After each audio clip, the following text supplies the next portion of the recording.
What is going on, guys? Welcome back to AnimPedia, and in this channel we talk everything about anime theories, top 10s, discussion, latest news on anime. So if you want to stay updated and if you want to get awesome contents, consider subscribing to our channel. So today's topic is about Dragon Ball Super, and recently Dragon Ball Super's new arc after Universal arc was teased in the most recent interview between the Dragon Ball Super staff and the reporters.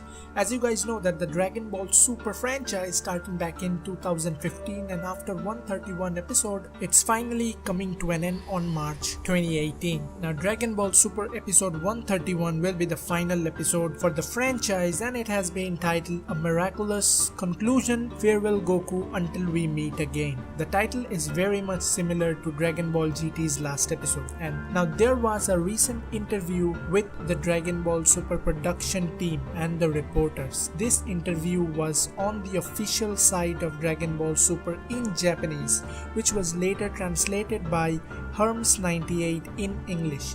This interview revealed many important parts which were unknown, and most important part was the future of Dragon Ball Super's new arc. So in the interview, the reporters asked that Ultra Instinct goes into operation in episode 129, and everyone's very interested in what will happen in the final 2 episodes. But at this point, Takami Nakamura interrupts and says that he is pretty much sure everyone realizes this too. But in a situation like this, the story is not going to end with Goku simply firing a Kamehameha and finishing Jiren off like with the previous villains. Then he says that Jiren is not evil. Jiren carries a lot of baggage and doesn't live his life based on malice. Ultimately, no matter who wins or loses, though they both have different stances, when the battle is over, they might feel something new, a bit like Bushido. The reporter says that, I see, so there's letting their fist do the talking, to which Nakamura says that he wants children to pick up on what Jiren learns and feels from fighting Goku. He thinks it's probably something that can be applied out in the real world too, since others won't share all of the same sensibilities as you. In fact, here you is the reporter, I think. Then he says, in fact, most people don't think the same way the interviewer do. In this series, it's a physical battle, but Nakamura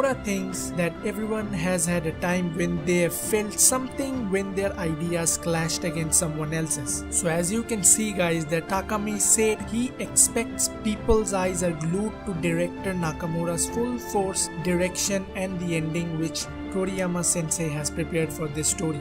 This gives a clear feeling to fans that Toriyama is trying to set up even more stories. Although this doesn't reveal much, it hints that Akira Toriyama is already lining up potential new anime projects for the franchise. There were also a lot of facts which came out, some of the which are: number 1, neither Khalifa or Kale were in Toriyama's original draft. During a conference meeting, the subject of Broly's popularity came up, and so the anime staff created Kale. They made her a girl so that she wouldn't be exactly the same as Broly. Once they showed Kale to Toriyama, he created Khalifa to go along with her. Second fact, Toriyama's original draft included a document describing what happens to the U7 warriors in the tournament from beginning to end. This included who Piccolo loses to and who survives to the end. The document included all the main points such as battle between U7 and U11. The third point, Toriyama decided on all 10 members of the U7 team, including the surprise of Boo being replaced with Frieza. Next fact, as the follow of the story was decided upon, Toriyama came up with the idea of Ultra Instinct, including its name and design, as a power-up for Goku that was completely different from the previous Super Saiyan. Next, Toppo being a candidate for God of Destruction was included in Toriyama's draft, and a lot more facts like these. Apart from all these surprising facts, Takami Nakamura revealed there's something very special coming at the end of Dragon Ball Super episode 131. Now this possibly could be a teaser or trailer, or be beginning for a Dragon Ball Super's new arc after the Universal arc, a new arc or story in the Dragon Ball franchise. It seems that the Dragon Ball Heroes already hinted for that, as previously as well Dragon Ball Heroes teased many spoilers of Dragon Ball Super. So that's it for today, guys. If you like the video, leave a thumbs up and let us know in the comment section your thoughts on this one, or what do you think could be a possible new arc. And if you want to get contents like this, subscribe to our channel. For now, it's AnimPedia signing out. Peace.